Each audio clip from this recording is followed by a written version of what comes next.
Senior صحافی اور تجزیہ کار جاوید چودھری کے مطابق 27 اکتوبر کی صبح D G I S I general Nadeem Anjum نے D G I S P R کے ساتھ ایک تعلقہ خیز پریس کانفرنس کی تھی۔ یہ پاکستان کی تاریخ میں کسی ڈی جی آئی کی پہلی پریس کانفرنس تھی۔ لیفٹیننٹ جنرل ندیم انجم نے اس میں انکشاف کیا۔ عمران خان نے مارچ میں آرمی چیف کو مدت ملازمت میں غیر معینہ مدت کی توسیع کی پیشکش کی تھی۔ یہ پیشکش میرے سامنے ہوئی تھی، جنرل ندیم انجم نے اس کے بعد عمران خان کے ایوان صدر میں جنرل باجوہ سے ملاقاتوں کا ریفرنس بھی دیا اور کہا، آپ اگر یہ سمجھتے ہیں آپ کا سپہ سالار غدار میر جعفر اور میر صادق ہے تو پھر آپ اس سے رات کی خاموشی میں بند دروازوں کے پیچھے ملتے کیوں ہیں؟ پی ٹی آئی نے اس پریس کانفرنس کے بعد آج تک ان دونوں واقعات کی کوئی وضاحت یا تردید نہیں کی۔ ہم پہلے غیر معینہ مدت کی ایکسٹینشن کی طرف آتے ہیں۔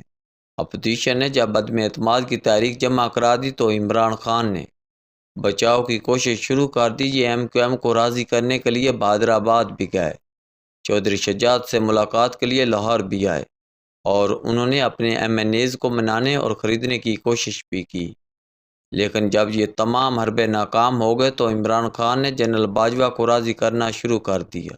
پی ٹی آئی کی طرف سے آرمی چیف کی سپورٹ حاصل کرنے کے لیے انہیں 3 بار ایکسٹینشن کی آفر کی گئی۔ مارچ کے مہینے میں 2 بار آفر کی گئی پیشکش اسد عمر آرمی چیف کے پاس لے کر آئے تھے۔ ان کا کہنا تھا آپ نئے قانون کے مطابق 65 سال کی عمر تک آرمی چیف رہ سکتے ہیں، ہم نوٹیفیکیشن جاری کر دیتے ہیں، آپ آرمی چیف رہیں اور ہماری حکومت میں رہنے دیں۔ جنرل باجوہ نے یہ پیشکش ٹال دی۔ اس کے چند دن بعد Pervez Khattak D G I S I کے دفتر گئے، ڈی جی کے سامنے بیٹھ کر محفوظ فون کے ذریعے جنرل باجوہ سے بات کی اور انہیں غیر معینہ مدت تک ایکسٹینشن کی آفر کر دی۔ یہ آفر عدم اعتماد سے چند دن پہلے کی گئی تھی۔ یہاں پر سوال پیدا ہوتا ہے، امریکہ کا سفیر اس وقت تک عمران خان کے پاس پہنچ چکا تھا اور یہ جنرل باجوہ کے میر جعفر اور میر صادق کردار سے بھی اچھی طرح واقف ہو چکے تھے، لہٰذا وہ شخص جو آپ کے باقول غدار بھی ہے اور امریکہ کے ساتھ مل کر آپ کی عوامی حکومت کا تختہ بھی الٹانا چاہتا ہے، آپ اسے غیر معینہ مدت کے لیے آرمی چیف کیوں بنانا چاہتے ہیں؟ مجھے آج تک یہ نقطہ سمجھ نہیں آیا۔ یہاں یہ بھی سوال پیدا ہوتا ہے، یہ آفر پرویز خٹک سے کیوں کرائی گئی؟ جنرل باجوہ دراصل پرویز خٹک کا بہت احترام کرتے ہیں۔ یہ عمران خان کو ہمیشہ کہتے تھے، آپ پرویز خٹک کی وجہ سے کے پی میں دوسری مرتبہ حکومت بنانے میں کامیاب ہوئے ہیں، آپ انہیں وزیر اعلیٰ بنا دیں، یہ صوبے کو سنبھال لیں گے۔ مگر عمران خان کا جواب ہوتا تھا، یہ میری بات نہیں مانتا، اور اس پر جنرل باجوہ ہنس کر کرکٹ اور فوج کی مثال دے دیا کرتے تھے۔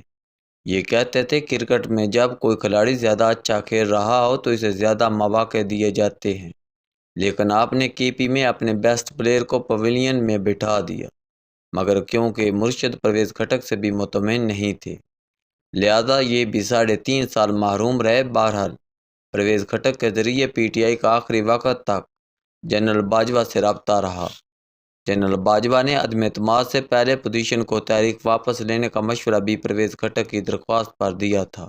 ہم اب ایوان صدر کی ملاقاتوں کی طرف آتے ہیں۔ حکومت تبدیل ہو گئی اور عمران خان نے جنرل باجوہ کو غدار میر جعفر اور میر صادق بھی قرار دے دیا، لیکن پھر عمران خان نے اسی میر جعفر اور میر صادق سے ایوان صدر میں 2 ملاقاتیں کی۔ یہ دونوں ملاقاتیں عمران خان کی خواہش اور اصرار پر ہوئی تھیں۔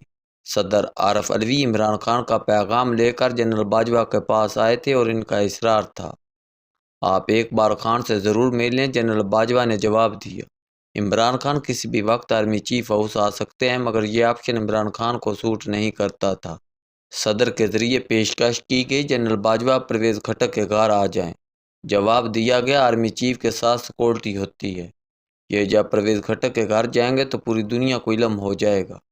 اس کے بعد فیصلہ ہوا، یہ ملاقات ایوان صدر کے رہائشی زون میں ہوگی۔ تاریخ کے تعین کا دوران ایک ایسا مرحلہ بھی آیا جب صدر عارف علوی کو بتایا گیا، سر آپ کو جانوروں سے ملنے کی کیا ضرورت ہے، اور دوسری طرف سے ہنسی کی آواز آئی۔ بہرحال ایوان صدر کے رہائشی علاقے میں رات کے وقت آرمی چیف اور عمران خان کے درمیان 2 ملاقاتیں ہوئیں۔ دونوں ملاقاتوں میں عمران خان کے ساتھ شبلی فراز جبکہ جنرل باجوہ کے ساتھ میجر جنرل محمد عرفان تھے۔ تاہم یہ دونوں حضرات ملاقات کے کیمرے میں داخل نہیں ہوئے۔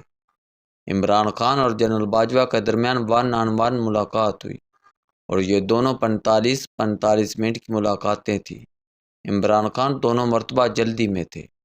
ملاقاتوں میں کیا ہوا یہ میں سردست نہیں بتا سکتا، تاہم 2 نکتے ضرور بیان کیے جا سکتے ہیں۔ عمران خان سے پوچھا گیا، سر کیا میں آپ کو واقعی میر جعفر اور میر صادق محسوس ہوتا ہوں؟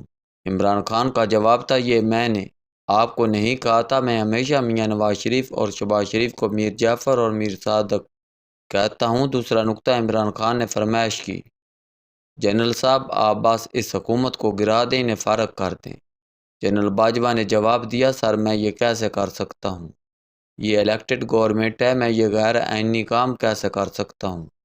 آپ صدر کا مشورہ مانیں، اسمبلی واپس جائیں، اتحادیوں کو دوبارہ اپنے ساتھ ملائیں اور اپنی حکومت بنا لیں۔ آپ کے پاس جمہوری راستہ موجود ہے، ہم آپ کی مدد نہیں کر سکیں گے۔ اور یوں یہ دونوں ملاقاتیں کسی نتیجے کے بغیر ختم ہو گئیں۔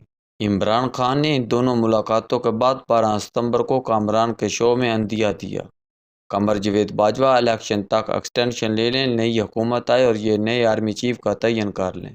خان صاحب ملک کی بہتری کے لیے ایکسٹینشن کا راستہ نکالنے کے لیے بھی تیار تھے۔ کامران خان کے انٹرویو کے بعد پریشر آیا تو پی ٹی آئی نے اسے بیانیے کو غلط اور سیاق و سباق سے ہٹ کر قرار دے دیا، مگر چند دن بعد اس سے ملتی جلتی آفر صدر عارف علوی نے بھی جنرل باجوہ کو کر دی اور یہ ایکسٹینشن کی تیسری آفر تھی۔ صدر کی خواہش تھی جنرل باجوہ ایک ٹروتھ اینڈ ریکنسیلیشن کمیشن بنائیں اور اپنی نگرانی میں اس کی رپورٹ مکمل کرائیں۔ جنرل باجوہ کا جواب تھا، ٹروتھ اینڈ ریکنسیلیشن کمیشن ضرور بننا چاہیے، ہم سب کو اپنی اپنی غلطیوں کا اعتراف کرنا چاہیے، لیکن یہ کمیشن اگر میں نے بنایا تو یہ سمجھا جائے گا میں ایکسٹینشن لینا چاہتا ہوں اور میں مزید توسیع نہیں لینا چاہتا، اور یوں ایکسٹینشن کی تیسری کوشش بھی ضائع ہو گئی۔ جنرل باجوہ نے اس کے بعد ملک محمد احمد کے ذریعے نواز شریف اور کور کمانڈرز کی میٹنگ میں سینئر افسر کو بھی صاف کہہ دیا، میں کسی قسم کی ایکسٹینشن نہیں لے رہا، اور 5 اکتوبر کو واشنگٹن میں بھی ایکسٹینشن نہ لینے کا اعلان کر دیا۔ پی ڈی ایم اور پی ٹی آئی کو جب یقین آ گیا ایکسٹینشن نہیں ہو رہی تو دونوں طرف سے نیا مطالبہ سامنے آ گیا۔ حکومت جنرل فیاض حمید اور P T I general Asim Munir کو آرمی چیف نہیں دیکھنا چاہتی تھی۔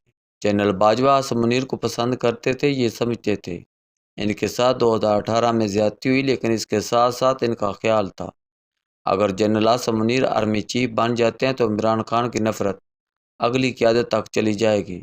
ان کا خیال تھا جنرل عاصم منیر کو chairman joint chiefs of staff committee بنا دیا جائے اور جنرل سیر شمشاد مرزا کو آرمی چیف۔ ملک محمد احمد یہ پیغام لے کر میاں نواز شریف کے پاس لندن گئے۔ میاں نواز شریف نے جواب دیا، آپ ناموں کی سمری بھجوا دیں، یہ فیصلہ وزیر اعظم کریں گے۔